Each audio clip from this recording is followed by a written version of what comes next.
অ papa তুমি না কিয় বুজি নোপোৱা কোৱাচোন ৰবি বেয়া ল'ৰা নহয়তো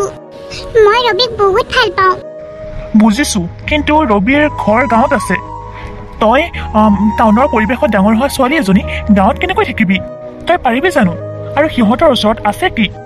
পাপা প্লিজ তুমি সিহঁতক বেয়াকৈ নকবা আই লাভ হিম আৰু ভাল পোৱা এনেকুৱা নহয়তো মই সি দুখীয়া হ'ল বুলি মই যে তাক এই বেলেগলৈ গুচি যাম মই ৰবিক বহুত ভাল পাওঁ ৰবি অবিহনে মই বেলেগৰ লগত বিয়া নহওঁ পাপা তই যি ভাব আৰু তই মোৰ একমাত্ৰ ছোৱালী তোৰ কথাটো নুশুনিলে নহ'ব কিন্তু পিছত কান্দি কান্দি মোৰ ওচৰলৈ নাহিবি ডণ্ট ৱাৰি পাপা খালি তুমি ৰবিৰ লগত মোৰ বিয়াখন কৰাই দিয়া বাৰু হ'ব দে you are my best papa হ'ব দিয়া মই অলপ মোৰ বান্ধৱীজনী ঘৰৰ পৰা আহোঁ ঠিক আছে সোনকালে আহিবি অ'কে কি কৰিব বিচাৰি আছে মানে তাই কেনেকৈ চলিব তাত গাঁৱৰ পৰিৱেশত তাই মিলিব পাৰিব জানো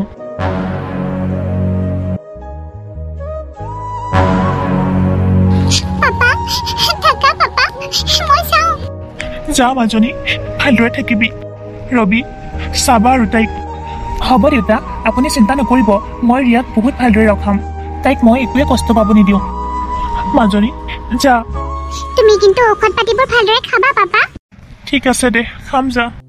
ব'লা ৰিয়া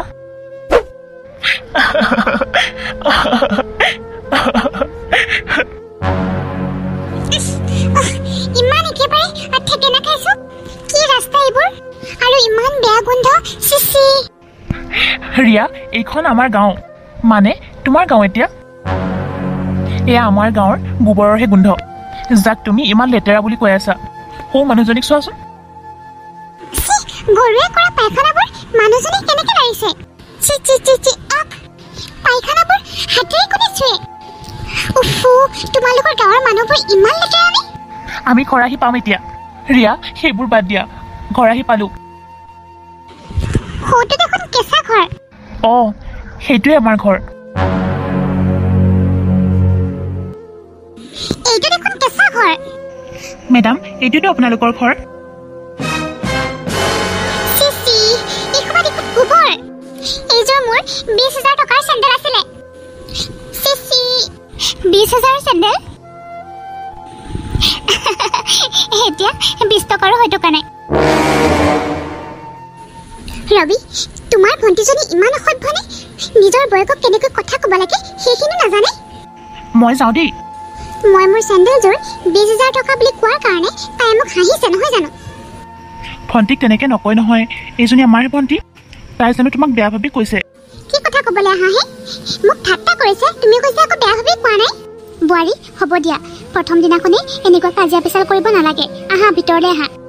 আমাৰ মাইনা ককায়েকৰ লগত অনবৰতে লাগিয়ে থাকে সেইকাৰণে তোমাকো তেনেকৈ কৈছে বেয়া নাপাবা হ'ব বাৰু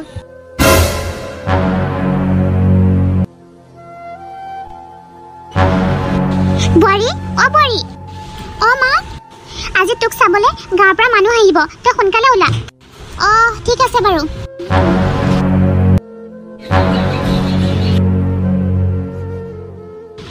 বৰ ভাল হ'ব চাগে ন আপোনাৰ বোৱাৰীজনী চাহ বনাইছো আপোনালোক নাযাব দেই অনিমা বাইদেউ আপোনাৰ বোৱাৰীজনীক মানে আমি ভৰিকেইখনে চাব আহিলো ইমান চুটি কাপোৰ পিন্ধে আমি যদি আগতেই গম পালো হয় এনেকুৱা কাপোৰ পিন্ধে বুলি আমি কেতিয়াও নাহিলো হয় চাবলৈ গাঁৱলীয়া পৰিৱেশত কেনেকুৱা কাপোৰ পিন্ধিব লাগে নাজানে নেকি হ'ব আৰু তোমালোকে ইমান কথা ক'ব নালাগে যিটো কামৰ কাৰণে আহিছিলা হ'ল যদি যাব পাৰা মোৰ বোৱাৰীজনীক ইমান ঠাট্টা কৰিব নালাগে হাজাৰ হ'লেও তাই আমাৰ ঘৰৰে বোৱাৰী হ'ব আমি যাওঁ আমি মানে অসন্মানী হ'বহে আহিলো ইয়াত মা থেংক ইউ দেই বোৱাৰী দৰ্জীয়ে তোমাৰ ভালকৈ চিলাব নোৱাৰিলা নেকি কাপোৰটো আজি বাৰু যি কৰিলা বোৱাৰী কালিৰ পৰা তুমি শাৰীয়ে পিন্ধিবা মা ৰ'বচোন মোৰ মানে বেলেগ এটা কাম আছে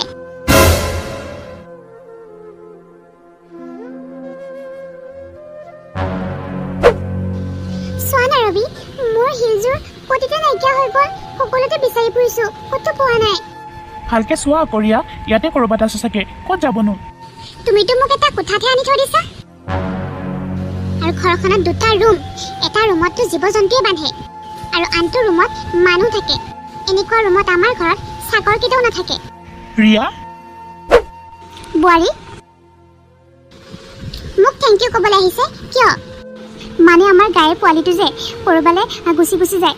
তুমি যে পিন্ধি আহিছিলা চেণ্ডেলযোৰ সেই চেণ্ডেলযোৰ মই কাটি পেলাই তাৰ ডিঙিত লগাই দিলোঁ সি যে এতিয়া বৰ ভাল পাইছে সি আমাৰ চৌহদতে খেলি থাকে সেইযোৰ মোৰ 20,000 টকীয়া চেণ্ডেল আছিলে আপুনি কিয় এনেকুৱা কৰিলে আপুনি মোক এবাৰো কিয় নুসুধিলে গাঁৱলীয়া ভূত কৰবাৰ তই কি ইংৰাজী নেকি হা মোক যে গাঁৱলীয়া ভূত বুলি হাঁহিছ ৰিয়া মা হ'ব আৰু দিয়া লোকক শুনে তোমালোকে এনেকৈ সদায় কাজিয়া কৰি থাকিব নালাগে তুমিও হ'লেও এবাৰ সুধিব লাগিছিল এতিয়া ঘৈণীয়েৰে আহিল যে এতিয়া মোৰে দুখ আকৌ মোৰ গাতেই চব দুখ আৰে মা তুমি কিয় বুজিব চেষ্টা কৰা নাই হ'ব মই সকলো বুজিছোঁ মোৰ ল'ৰা এতিয়া বেলেগৰ হৈ গ'ল আৰু মোৰ হৈ থকা নাই ৰবি মই আৰু ইয়াত থাকিব নোৱাৰোঁ ভাবিছিলোঁ থাকিব পাৰিম নাই পৰা মই একেবাৰে উশাহ ল'ব পৰা নাই ৰবি 2-3টা ৰুম এটা ৰুমত জীৱ জন্তুৱে বান্ধে এটা ৰুমত আমি থাকোঁ গোন্ধত মই থাকিব নোৱাৰোঁ গোবৰৰ ইয়াত একো সুবিধা বোলা বস্তুটোৱেই নাই পাপা ঘৰত ৰাণী হৈ থকা ছোৱালীজনী ইয়াত এতিয়া চাকৰৰ দৰে থাকিব লগা হৈছে কিমান যে লেতেৰা হৈ থাকে মোৰ মানে অসহ্য লাগি গৈছে ৰবি ৰিয়া গাঁৱৰ কথা তুমি একো নক'বা প্লিজ ময়োতো ইয়াতে ডাঙৰ দীঘল হৈছোঁ আৰু তুমিতো আগতেই গম পাইছিলা মই গাঁৱতে থাকোঁ তেতিয়াতো তোমাৰ কোনো আপত্তিয়ে নাছিল কিয় তুমিয়ে দেখোন কৈছিলা ভাল পোৱাৰ কাৰণে মই সকলো এডজাষ্ট কৰি ল'ম বুলি এতিয়া কি হ'ল তুমি কি ক'ব বিচাৰিছা মানে মোৰ চইচ কি ভুল আছিলে নেকি কেতিয়াও নহয় মই কেতিয়াও ভুল হ'বই নোৱাৰোঁ মানে মই ভুল নেকি মই ভুল আছিলোঁ নেকি তোমাৰেই ভুল কিমান যে লেতেৰা জেগাত মোক লৈ আনিলে নহয় এনেকুৱা প্লেচত মানুহ থকা প্লেচ বুলি নকয় আৰু তোমাৰ মাৰাই মোৰ সেইযোৰহে পালে গৰুৰ পোৱালিক বান্ধিবলৈ মই কি বহুৱালি কৰিবলৈ সেই চেণ্ডেলযোৰ কিনি আনিছিলোঁ নেকি আৰু মোৰ কাপোৰৰ কথা মায়ে কিয় তেনেকৈ কয় ঠিকে কয় ন তুমি যি কাপোৰ পিন্ধা একেবাৰে আঁঠুৰ ওপৰত পৰা সেই তেনেকুৱা কাপোৰ আমাৰ ইয়াত নিপিন্ধে তুমি যদি ইয়াত থাকিব বিচাৰা তেতিয়াহ'লে গাঁৱৰ মানুহে কেনেকুৱা সাজপাৰ পিন্ধে সেইবোৰ চাই পেলাই পিন্ধিবা আকৌ হ'ব মই মাক এইখিনি কথা কোৱাৰ কাৰণে তুমি ওলোটাকৈ মোৰ লগত কাজিয়া কৰিছা নহয় জানো মই ভবা নাছিলোঁ তুমি এনেকুৱা ওলাবা বুলি ময়ো ভবা নাছিলোঁ তুমি যে এনেকুৱা হ'বা বুলি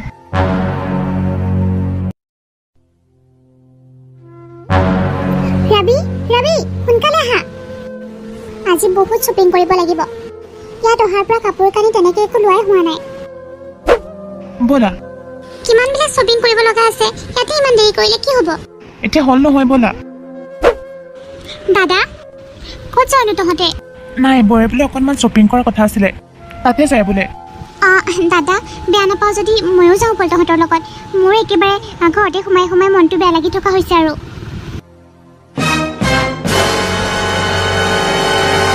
আৰে ৰিয়া তুমি এনেকৈ কিয় কৈছানো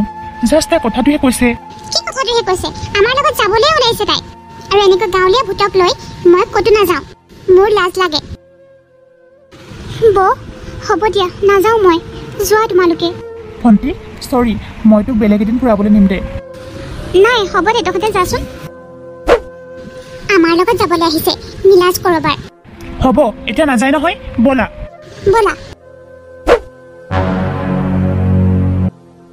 বোৱাৰী মোৰ কাৰণে ধুনীয়াকৈ চাহ একাপ বনাই লৈ আছোন মই নোৱাৰোঁ দেই মই বেলেগ এটা কাম কৰি আছোঁ ভাবিছিলোঁ ঘৰখনলৈ বোৱাৰীজনী আহিব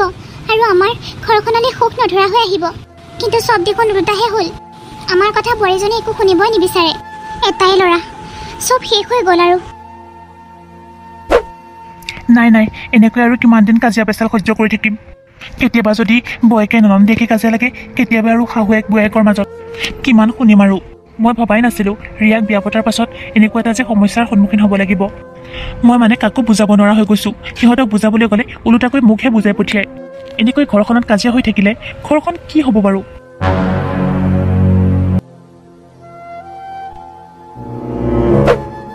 ৰিয়া কি হ'ল কোৱা হালধি লগাবলৈ আহিছা নেকি মা ভণ্টিৰ বিষয়ে কয় সিহঁতৰ কথা যদি ক'বলৈ আহিছা তেতিয়াহ'লে যোৱা মই কাৰো কথাই ক'ব অহা নাই তোমাৰ আগত ব'লা আজি অকণমান ফুৰি আহোঁ জানো নিশ্চয় কিবা এটা আছে সেইকাৰণেতো ইমান হালধি লগাইছা নহ'লেনো মই ক'ত আছোঁ তুমি খবৰে নোলোৱা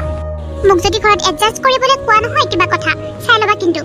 মই কিন্তু এইখন ঘৰত একো এডজাষ্ট কৰিব নোৱাৰোঁ মোক কোনোবা যেন জেইলতহে বন্দী কৰি ৰাখিছে আই ন মানে তুমি কিমান বেয়া পাইছা চাগে সেইটো মই বুজিব পাৰিছোঁ সেইকাৰণে মই এটা প্লেন বনাইছোঁ প্লেন বনাইছা কি প্লেন আমাৰ ককা আইতা দিনৰ এটা বহুত ডাঙৰ ঘৰ আছিল মানে 3 মহলীয়া কি মায়ে সেই ঘৰটো ভাড়াত দি থৈ দিছে কি কোৱা আকৌ মায়ে যাতে তাৰ পৰা বহুত পইচা পায় সেইকাৰণে এইটো কৰিছে নহলে আমি তাত কিয় থাকিব নোৱাৰো সেই ঘৰটো এৰি এই দুখীয়া ঘৰত কিয় আছোহি ইমান লেতেৰাৰ মাজত আৰে সেইটোৱেতো মই মাক কৈছো কিন্তু তাৰ পৰা বহুত টকা পাই যে সেইকাৰণেতো মায়ে এইটো কথা মানিবলৈ টান পাইছে তাত থাকিবলৈ টান পাইছে তাত থাকিলে এটা ভাড়া কমি যাব আৰু মাক যদি মনাব লগা হয় তেতিয়াহ'লে এটাই ৰাস্তা আছে সেইটো তুমিহে কৰিব পাৰিবা মই কৰিব পাৰিম ৰিয়া কিন্তু কামটো বহুত কষ্টকৰ তুমি পাৰানে নোৱাৰা এতিয়া আৰে তুমি কামটোতো কোৱা মই পাৰোনে নোৱাৰো সেইটো চেষ্টাটো কৰিব পাৰো ন সেই ঘৰটোৰ কাৰণে মই সকলো কৰিম তুমি কাণখন দিয়াচোন মই কম এনেকে কৰিব পাৰিবা নো নেভাৰ তেতিয়াহ'লে সেই অট্টালিকাটোত থকাৰ সপোনে দেখি থাকিবলৈ নোপোৱা আৰু হ'ব বাৰু মই এনেকুৱা কৰিবলৈ সাজু আছো কিন্তু মই খালি 6 মাহলৈকেহে কৰিব পাৰিম কিন্তু এই 6 মাহত যদি তোমাৰ মায়ে নামানে তেতিয়া কিন্তু কথাটো ভাল নহ'ব কৈ দিছো তুমি মানিলা নহয় মায়েও মানি ল'ব ঠিক আছে বাৰু ৰবা মই মাৰ ওচৰৰ পৰা আহোঁ এবাৰ মানে কি যে কৰিব লগা হ'ব নহয় মা কি হ'ল কোৱাচোন ৰিয়াই তোমাৰ লগত বহুত কাজিয়া কৰি থাকে ন কি কবি আৰু মই মানে অশান্তি পাই গৈছো তাইৰ কাৰণে ঘৰৰ পৰা তাই উলিয়াও পঠিয়াব নোৱাৰি তাই একেবাৰে কি ইংৰাজীজনী আমাক হাঁহিবলৈ আহে মোৰ বিশ্বাস আছে তাই এদিন নহয় এদিন ভাল হ'ব তাই যদি মোৰ কথা শুনে আৰু মোৰ কথা মতে চলে তেতিয়াহ'লে মই তাইক নিজৰ ছোৱালীতকৈ বেছিকৈ মৰম কৰিম প্ৰথমতে সেইখিনিকে বুজি লওকচোন তাই তাকেইতো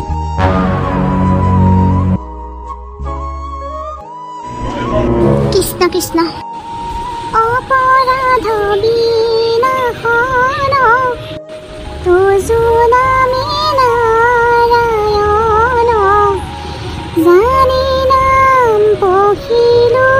শৰণ আনগতি নাহিকে মৰণ অপৰাধ ক্ষমা কৰি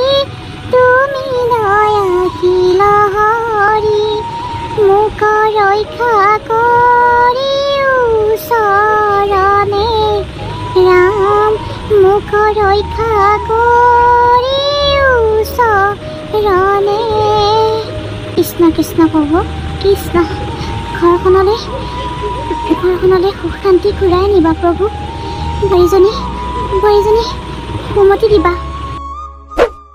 মা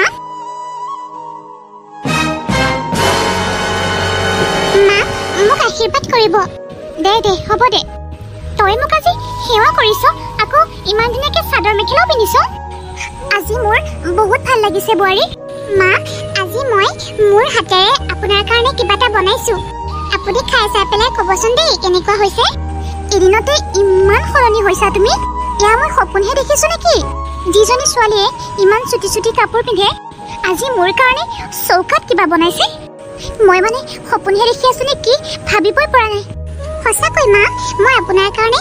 আপুনি ভাল পোৱা বনাইছো এনেকৈ ৰিয়াই পকা ঘৰটোত থকা আশাতে শাহুৱেকক খুব সেৱা শুশ্ৰূষা কৰিলে মা আজিৰ পৰা আপুনি একো চিন্তা কৰিব নালাগে মই সকলোবোৰ কৰিম আৰু মা মই এটা কথা কোৱাই হোৱা নাই নহয় মই প্ৰেগনেণ্ট কি আমাৰ ঘৰলৈ নাতি আহিব মা এখেতে শুনিতো মিঠাই আনিবলৈ গৈছে মোৰ আশীৰ্বাদ তোৰ লগত সদায় আছে মাজনী তই মোৰ আয়ুসখিনিকে লৈ ল কিমান যে ভাল লাগিব নাতিটো আহিলে মোক আইতা মাতিব তোমাক মা আৰু কি ক'ম আৰু মই মানে কিমান যে সুখ পাইছোঁ ভাবিব পৰা নাই মা কিন্তু সঁচাকৈ বহুত ভাল মা মই যিহেতু প্ৰেগনেণ্ট গতিকে মই ভাবিছোঁ আমাৰ গাঁৱৰ সৰু সৰু ল'ৰা ছোৱালী কিছুমানক মই পঢ়াওঁ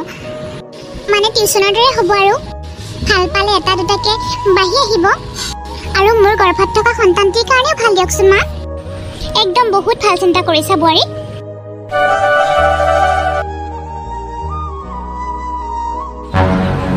লাহে লাহে সিহঁতৰ ঘৰটো এটা কেঁচা জোকপুৰিৰ পৰা এটা পকা ঘৰলৈ ৰূপান্তৰিত হ'ল আৰু লাহে লাহে ঘৰৰ অভাৱ অনাটন সকলোবোৰে দূৰ হ'বলৈ ধৰিলে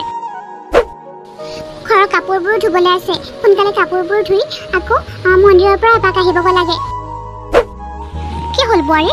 কাপোৰ ধোৱাৰ কথা কৈছা নালাগে দেই তুমি এইটো গাৰে কাপোৰ ধুব নালাগে লাগিলে মই ধুম নালাগে মা মই পাৰিম নহয় শুন শুন কিয় মাতিছিলা মা বোৱাৰীজনী এইটো গাতে ইমান কষ্ট কৰি আছে ইমানবোৰ কাপোৰ ধুব লাগে তই যাচোন গৈ পেলাই এটা ৱাশ্বিং মেচিন লৈ আহ এতিয়াই বোৱাৰীজনী যাতে কোনো কষ্ট নাপায় তাইওতো আমাৰ ছোৱালীৰ দৰে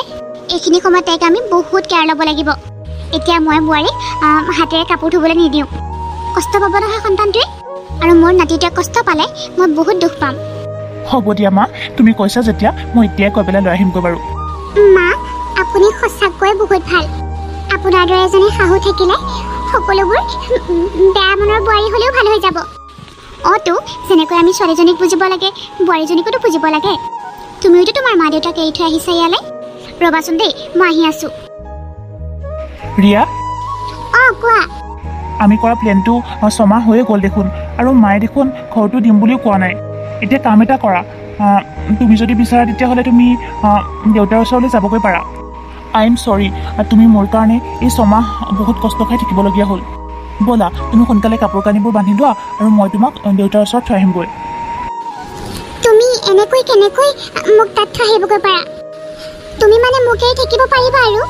কিয় তুমিয়ে দেখোন আগত কৈছিলা আমাৰ গাঁৱৰ পৰিৱেশ তুমি থাকিব নোৱাৰা বোৱাৰী ক'ত লৈ যোৱাৰ কথা কৈছ মা আপুনি এখেতক বুজাওকচোন আপুনি ঘৰটো নিদিলে কি হ'ল এতিয়া মই এইটো ঘৰটো থাকিব পাৰিম চাওকচোন মা এখেতে মোক জবৰদস্তি পাপাৰ ওচৰত থৈ আহিবলৈ কৈ আছে বৌ তুমি জানো আমাৰ গাঁৱৰ পৰিৱেশত থাকিব পাৰিবা সেইটোকেতো ময়ো তাইক বুজাব বিচাৰি আছোঁ হ'ব দে তহঁত দুইটা হ'ল আৰু বোৱাৰীজনী কিমান জ্বলাই থাকিব নালাগে কি মা ইহঁত দুইটাই আমাৰ দুইজনীক এটা উচিত শিক্ষা দিবলৈ এইখিনি কৰিছিল আৰু আমি এই 6 মাহৰ ভিতৰতে দুইজনী শাহু আৰু বোৱাৰীয়ে দুইজনীৰ দুখ মৰম বুজি পোৱা হ'লোঁ আৰু আমাৰ মাজত হোৱা কাজিয়াও নাইকিয়া হৈ গ'ল আপুনি ঠিকেই কৈছে মা মই ভুল আছিলোঁ মই ডাঙৰ ঘৰটোৰ লোভতে সিমানখিনি কৰিছিলোঁ কিন্তু এতিয়া মোক বিশ্বাস কৰক মা মই সঁচাকৈ ভাল হৈছোঁ মই চহৰলৈ যাব নিবিচাৰোঁ মা মই গাঁৱতে থাকিব বিচাৰোঁ হ'ব বোৱাৰী তুমি ক'তো যাব নালাগে তুমি আমাৰ লগতেই থাকিবা আজিহে মোৰ ভাল লাগিছে দাদা মই ভাবিয়ে আছিলোঁ বৌয়ে কেতিয়াকৈ এইখিনি কথা বুজি পাব